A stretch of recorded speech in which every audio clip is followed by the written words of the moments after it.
বুধবার দিন কলকাতা হাইকোর্টের প্রধান বিচারপতি টি.এস. শিবজ্ঞানম ও বিচারপতি চৈতালি চট্টোপাধ্যায় দাসের ডিভিশন বেঞ্চ কেন্দ্রকে কড়া নির্দেশ দেয় পশ্চিমবঙ্গে মহাত্মা গান্ধী রুরাল এমপ্লয়মেন্ট প্রকল্প বা 100 দিনের কাজের পরিষেবা চালু করতে হবে।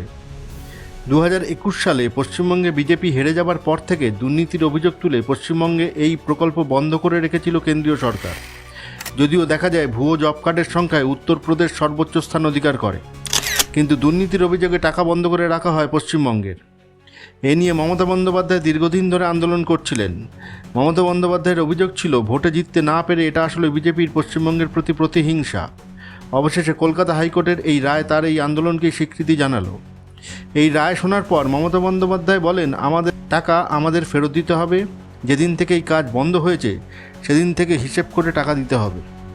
এই ধরনের আরও খবর শুনতে ইউটিউবে দ্য ডট চ্যানেলটিকে সাবস্ক্রাইব করে নিন এবং ফেসবুকে দ্য ডট নিউজ পেজটিকে সার্চ করে লাইক করে নিন।